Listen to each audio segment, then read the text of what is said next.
Hello everyone, welcome back to our channel মামের lifestyle. তোমরা সবাই কেমন আছো? আশা করি তোমরা সবাই খুব ভালো আছো, আমিও খুব ভালো আছি। তো তোমাদের সঙ্গে তো সঙ্গীত আর মেহেন্দির ব্লগটা শেয়ার করেছিলাম। আজকে কিন্তু বিয়ের দিন সকাল। তো দেখো আমরা 3 রমণী সুন্দর করে সাজগোজ করে চলে এসেছি বিয়ে বাড়িতে। কিন্তু বাইরের কি অবস্থা কি বলবো, কি প্রচণ্ড বৃষ্টি হচ্ছে, জাস্ট কল্পনা করতে পারবে না। সকাল থেকে এত বৃষ্টি হচ্ছে আমাদের, তার জন্য সবারই খুব মনটা খারাপ। তো যাই হোক, বান্ধবীর বিয়ে বলে কথা, ওকে কি আর দুঃখ দেওয়া যায়? তাই বৃষ্টি মাথায় করেই আমরা প্রত্যেকে চলে এসেছিলাম। তো দেখো এখানে এখন সবাই জল ভরতে যাওয়ার জন্য প্রস্তুতি নিচ্ছে, কিন্তু এতটাই বাইরে বৃষ্টি পড়ছে, কি করবে কেউ কিছু বুঝতে পারছে না। এদিকে বিয়ের লগ্নও খুব তাড়াতাড়ি, সেই নিয়ে একটুখানি খুব চাপের মধ্যে ছিল সবাই। তারপরে দেখো একে একে বরযাত্রী কিন্তু চলে আসতে লাগলো। এখন বরযাত্রী আসলো হলুদ নিয়ে, মানে তত্ত্ব আর হলুদ যেটা দিয়ে আর কি স্নান করবে। তো দেখো এখানে কিন্তু কনে নিজেই খুব সুন্দর ডান্স করছিল।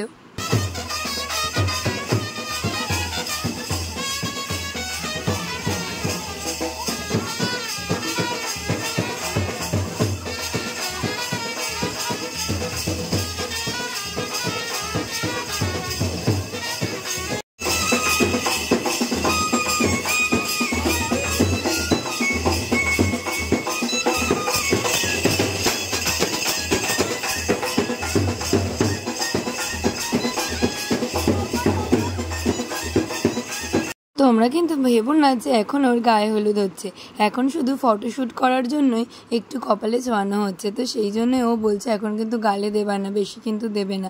তো সেই নিয়েই কথা হচ্ছে। তো দেখো এখন ওর ফটোশ্যুট করার জন্য সুন্দর করে ওকে গায়ে হলুদ করানো হচ্ছে, যাতে সুন্দর সুন্দর ভিডিও আর ফটো আসে। এটাই তো বলো, মেয়েদের কাছে তো এটা একটা খুবই বড় মানে ব্যাপার, যে বিয়ের দিনকে এরকম সুন্দর ফটো সুন্দর ভিডিও না আসলে কি হয়। তো দেখো এখানে কাকিমা এখন মাথায় কুলো নিয়ে জল ভরতে যাওয়ার জন্য প্রস্তুতি নিচ্ছে, এখন বেরোচ্ছে। চলো তোমরা ভিডিওটা উপভোগ করো।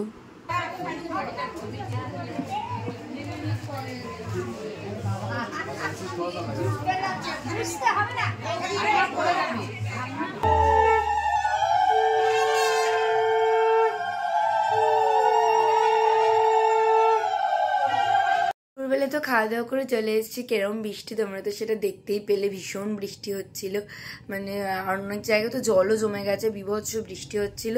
তো আমার আগের এক বান্ধবীর বিয়ে তো এরকম সারাদিন ধরে বৃষ্টি হয়েছে, আজকেও হয়েছে, তবে এখন বৃষ্টিটা কমে গেছে। এখন তো সন্ধ্যে হয়ে গেছে, এখন সন্ধ্যাবেলা সাজগোজ করবো, রেডি হব। সকালে অতটা তোমাদের সাথে কথা বলতে পারিনি, তাড়াহুড়োর মধ্যে বেরিয়েছি। তার মধ্যে যাবো নাই ভেবেছিলাম, কারণ এত বৃষ্টি পড়ছিল, তার তো ভেবেছিলাম যে যাবোই না। তো তারপরে যাই হোক, বান্ধবীর বিয়ে বলে কথা, দুঃখ পাবে, তো সেই জন্য অনেক কষ্ট করে গিয়েছি। তো এখন হচ্ছে কি রাত্রে সাজগোজ করবো, রেডি হব। তো কি পরবো না পরবো সবটা তোমাদের সঙ্গে শেয়ার করবো। তবে এখনও পর্যন্ত আমি নিজেই জানি না কি পরবো, কারণ সেভাবে কিছু ডিসাইড করা হয়নি। এত তালেগুলে সব হয়ে ওঠে না সব সময়। তো যাই হোক, দেখা যাক কি পরি। তো চলো দেখতে থাকো আর সাথে থাকো। তো আমি দেখো ফুললি রেডি হয়ে গেছি। তো কেমন লাগছে আমাকে অবশ্যই কমেন্ট করে জানিও। তো দেখো একদম সুন্দর করে রেডি শেডি হয়ে গেছে। এখন আমরা যাবো, অনেকটাই দেরি হয়ে গেছে। তো ওখানে গিয়ে তারপর তোমাদের সাথে সবটা শেয়ার করছি। তাহলে চলো দেখতে থাকো আর সাথে থাকো। সাজটা আমার কেমন হয়েছে বলো, সুন্দর নাকি সুন্দর না সেটা কিন্তু কমেন্ট করে জানিও। আমার সাজ যেমনই হোক, বিয়েবাড়ি কিন্তু খুব সুন্দর করে সেজে উঠেছে। তো দেখো কি সুন্দর লাইটিং দিয়ে সাজানো হয়েছে, আমার তো ভীষণ ভালো লাগছে। আমিও কিন্তু এগুলো থেকে এক্সপিরিয়েন্স নিচ্ছি, নিজের বিয়েটা ঠিক কেমন করে সাজাবো। তো যাই হোক, জোকসে পার্ট। তো কেমন লাগছে দেখো ওর বিয়েটা, বিয়ে বাড়িটার কি সাজানোটা ভীষণ সুন্দর হয়েছে। আমার বান্ধবীরা একটু আগেই পৌঁছে গিয়েছিল, আমার একটু দেরি হয়েছে, ওরা গিয়ে খাওয়া দাওয়া শুরু করে দিয়েছে। তো দেখো এখন হচ্ছে কি আমি একটু খাবো। এখানে ফিশ বল খাচ্ছিলো, বললো খুব দারুণ হয়েছে। আর দেখো এখানে ফুল দিয়ে এত সুন্দর করে সাজিয়েছে, আমার তো ভীষণ ভালো লাগছিল। তারপরে হচ্ছে কি এখানে বিয়ে মানে ওর বর বসে পড়েছে আর কি বিয়ের জন্য, ও এখনও আসেনি। প্রথমে তো বরকেই বসতে হয়, তো ওর বর বসে পড়েছে। ওদিকে কাকুও আছে, এখন হচ্ছে গিয়ে বিয়ের সমস্ত রিচুয়াল শুরু হবে। তো আমরা ওদিকে খাওয়া দাওয়া করে নিয়েছি, তারপরে একটু ফটোও তুলে নিয়েছি। ফটোর মাধ্যমে দেখাচ্ছি যে আমার ফুল লুকটা কেমন হয়েছে। আমার বান্ধবীরা তো নিজেরাই খুব ফটো তুলতে ব্যস্ত ছিল, ভীষণভাবে মানে মজা করেছি আমরা। যাই হোক, বৃষ্টি হোক আর যাই হোক, তো আমাদের জামাইবাবুও ভীষণ ভালো ছিল। তো যাই হোক, আমরা খুবই মজা করেছি। তোমরা ভিডিওটা উপভোগ করো, আর আমি তোমাদের সঙ্গে কয়েকটা ফটো শেয়ার করছি। কেমন লাগছে আমাকে অবশ্যই কমেন্ট করে জানিও।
কি কেমন লাগলো বলো? খুব সুন্দর না?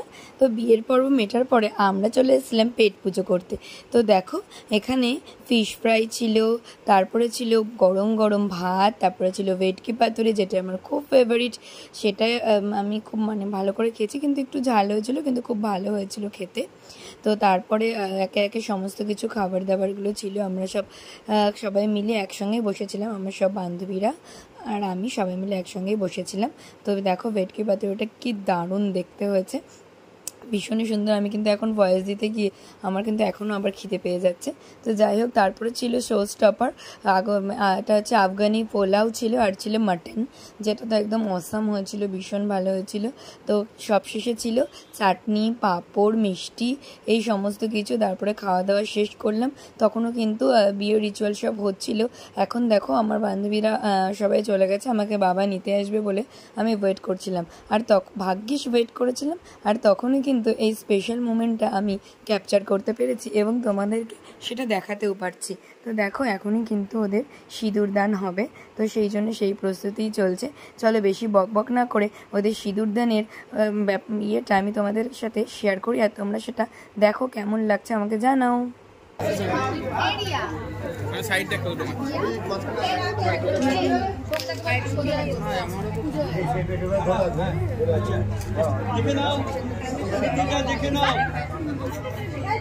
একটু আলোটা কাট, পবি তুই বসে যা, আলোটা কাট হয়ে যাবে।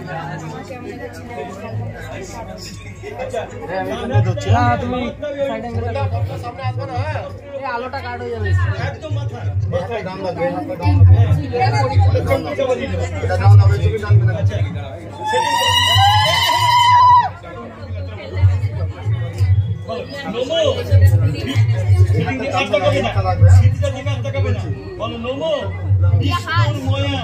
শীতে সাধ্যে প্রীতি বল্লভ রাজীব শঙ্কর গৌরিং সিন্দুরং শীতে শোভিতে। এবার বুঝেন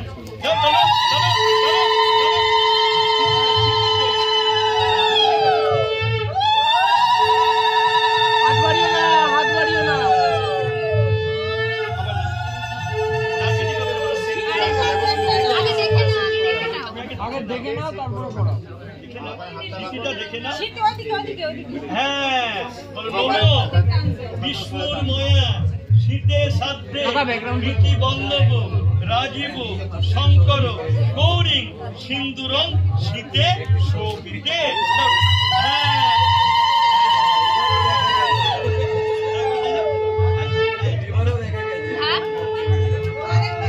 এই সুন্দর মুহূর্তটা আমি উপভোগ করতে পেরে সত্যিই আমার খুব ভালো লাগলো। তো আজকের ব্লগটা এই পর্যন্তই। তোমাদের কেমন লাগলো অবশ্যই কমেন্ট করে জানিও, আর সাবস্ক্রাইব করতে ভুলো না কিন্তু। নতুন নতুন ব্লগের জন্য অপেক্ষায় থেকো। আজকের মতন তাহলে টাটা, দেখা হবে আবার তোমাদের সাথে নেক্সট ব্লগে। সবাই সুস্থ থেকো, ভালো থেকো, আনন্দ থেকো, আর সকলকে ভালো রেখো। টাটা।